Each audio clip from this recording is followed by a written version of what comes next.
नमस्कार बच्चों, कैसे हो? सब ठीक? चलो आज हम स्टार्ट करते हैं अपनी वर्कशीट नंबर 36। शिक्षा निदेशालय, राष्ट्रीय राजधानी क्षेत्र दिल्ली। विषय हिंदी।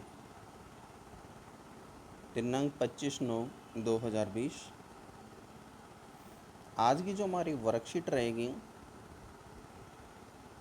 वो एक रचनात्मक लेखन से संबंधित है, यानी छात्रों को अपने स्वविवेक से रचनीय अपना एक लेखन कौशल को प्रदर्शन करना है। और उसका सब्जेक्ट रहेगा विश्व ओजोन दिवस, जो लगभग पूरे विश्व भर में 16 सितंबर को मनाया जाता है। 16 सितंबर को बनाए जाने वाले ओजोन दिवस के अवसर पर आपको एक अनुच्छेद लिखना है। ओजोन क्या है, ओजोन की क्यों आवश्यकता है और ओजोन के संदर्भ में आप क्या क्या जानते हैं। अनुच्छेद का तात्पर्य है एक एक पैराग्राफ लिखना है आपको। उसमें सीमित शब्द होंगे, कोई बाध्यता नहीं है, पर उसमें आपको विषय वस्तु को सही तरीके से उसमें रखना है। कंडीशन यही रहेगी, शर्त यही रहेगी कि आपको विषय वस्तु को सही तरीके से प्रदर्शित करना है। सामने वाले को लगना चाहिए कि आप सब्जेक्ट को छू रहे हैं। ओजोन क्या है, O3 कहाँ पाई जाती है, कितना इसका विस्तार है, और हमें आज 16 सितंबर को ओजोन दिवस मनाने के पीछे हमारा मकसद क्या है,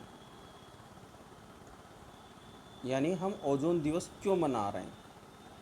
इसके संदर्भ में आपको एक पैराग्राफ लिखना है, जिसमें 4 लाइन, 5 लाइन, 6 लाइन, 7 लाइन हो सकती हैं, लेकिन जो हमारा विषय है वो छूटना नहीं चाहिए। आज के इस वर्कशीट नंबर 36 में इतना ही कुछ है। चित्र आपके सामने दिया गया है। सूर्य से गिरता हुआ प्रकाश, नीचे पृथ्वी और उसको आवृत करता हुआ छाता, यानी नीचे पृथ्वी है, पृथ्वी को छाते ने ढक रखा है और सूर्य से प्रकाश आ रहा है। अब इस विवरण को आपको शब्दों में संजोना है और शब्द संयोजन की क्षमता आप में कितनी है ये आप अनुच्छेद के आधार पर दिखाएंगे।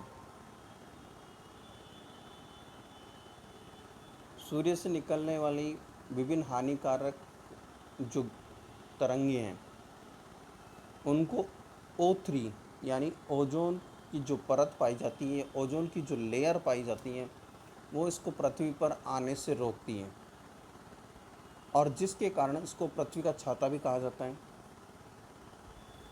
उस पराबैंगनी किरणों या हानिकारक करने वाली किरणों को ये अवशोषित करके या उसको परावर्तित करके वापस इस ओजोन परत से टकरा करके वो वापस चली जाती हैं और कुछ पृथ्वी पर शेष बची हुई पृथ्वी पर आ जाती हैं, जिससे हमारे प्रकृति के जो वातावरण है उस पर बहुत हानिकारक प्रभाव पड़ रहा है।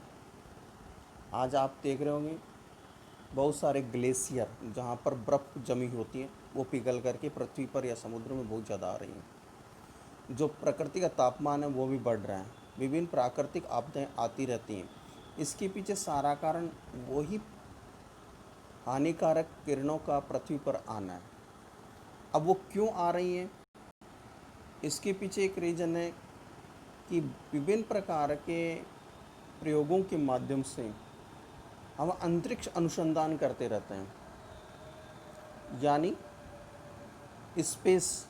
अंतरिक्ष का मतलब जानते होंगे, स्पेस। स्पेस में हम रिसर्च करते रहते हैं और उस स्पेस की रिसर्च के लिए हमें बहुत सारे मानवकृत या कृत्रिम विमानों को अंतरिक्ष में भेजना पड़ता है।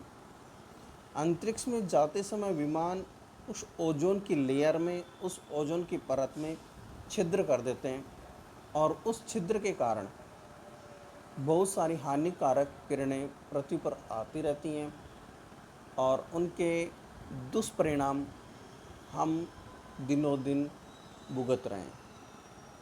इन्हीं शब्दों को आपको एक विभिन्न और बेहतरीन शब्द संयोजन से एक अनुच्छेद लिखना है और अपेक्षा की जाती है कि आप बहुत बेहतरीन अनुच्छेद लिख पाएंगे। इसी आशा के साथ आपका अपना राकेश शर्मा।